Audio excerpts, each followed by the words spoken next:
निंदा प्रस्ताव। सवाल है, कुछ बातें भी हैं। जम्मू कश्मीर के पहलगाम में आतंकी हमले में मारे गए नेवी के शहीद लेफ्टिनेंट विनय नरवाल की बहन सृष्टि ने कहा, विनय 1.5 घंटे तक यानी जिंदा था, लेकिन कोई मदद के लिए नहीं आया। प्रश्न ये उठता है कि जब एक ही स्थान पर लगभग 2000 पर्यटक मौजूद थे तो उनकी सुरक्षा के इंतज़ाम क्यों नहीं किए गए? उनके लिए एक भी सुरक्षा कर्मी मौजूद क्यों नहीं था? और पहलगाम ऐसा जगह है ऑलरेडी हाई सिक्योरिटी जोन में आता है, क्योंकि कई हज़ारों में पर्यटक वहाँ रहते हैं पहले से। ऐसी घटना होना, लेफ्टिनेंट हमारे 1.5 घंटे तक जिंदा रहे, तड़पते रहे कि सहयोग कुछ मिले, नहीं मिल पाया। जबकि सरकार को ये पता था कि जम्मू कश्मीर में 2014 से अब तक 3982 आतंकी घटनाएं हुई, जिनमें 413 आम लोगों की हत्या हुई है और 630 सुरक्षा बल के लोग शहीद हुए। इस गंभीर लापरवाही की जिम्मेवारी कौन लेगा? केंद्र सरकार राजनीतिक प्रतिशोध की भावना से तमाम विपक्षी नेताओं के पीछे देश के अधिकांश एजेंसियां लगाती है, लेकिन आतंकियों के पीछे ऐसा क्यों नहीं कर पाती है? हम लोगों के पीछे देश की सब एजेंसियां लगी रहती हैं, लेकिन इनके पीछे कौन सी एजेंसियां लगाई जा रही है?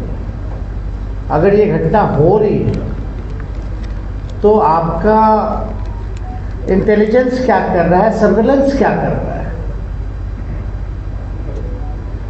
आजकल टेक्नोलॉजी का ज़माना है, यानी ये इंटेलिजेंस फेलियर रहा, और वो हाई लेवल सिक्योरिटी जोन में ऐसी घटना, और वो जो सड़क है वो कच्चा सड़क है, कई घंटे लगता है ऊपर जाने में, हथियार लेकर के जाना। बल्कि हर जगह चेक पॉइंट्स है, हर जगह आर्मी तैनात रहती है, सेना तैनात रहती है। फिर भी अगर इतनी बड़ी घटना हो जाती है तो किसी ना किसी को जिम्मेवारी लेनी चाहिए। और विपक्षी नेताओं के पीछे आप लगाते हैं, ठीक है लगाए, लेकिन आतंकियों को तो रोकिए। पुलवामा कांड जो हुआ था, उसकी जांच का क्या हुआ? आप भी जानना चाहते हो, हम भी जानना चाहते हैं। देश का हर एक नागरिक पुलवामा कांड में 200-300 RDX किलो 200-300 किलो RDX कैसे पहुंचा, और अब तक की सबसे बड़ी घटना मानी जाती है जिसमें हमारे कई जवान शहीद हो गए, उसकी जांच का क्या हुआ? देश का हर एक नागरिक, हर एक भारतीय ये जानना चाहता है उस जांच का क्या हुआ, कौन था उसका दोषी, लापरवाही कौन, किसका फेलियर था? आप जानते हैं जम्मू कश्मीर में आतंकियों द्वारा समय समय पर बिहार के अनेक श्रमिक भाइयों की हत्या की गई। अब सरकार बताए इसका जिम्मेदार कौन है? आप देखते हुए जो हमारे बिहार से पलायन करके बाहर मजदूरी करने कई लोग गए, बिहारी भाई हमारे, उनकी भी मौतें हुई, तो आखिर उसकी जिम्मेवारी कौन लेगा?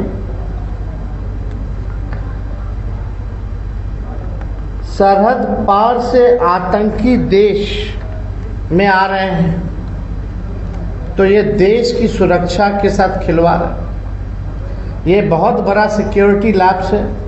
पहलगाम में आतंकियों ने आकर यानी रखी की होगी, स्पॉट चुना होगा, ऐसे नहीं कि आते कि घुस गए होंगे, रेकी ज़रूर की होगी, स्पॉट चुना होगा, सरहद पार किए होंगे, तब जो है वारदात को अंजाम दिया।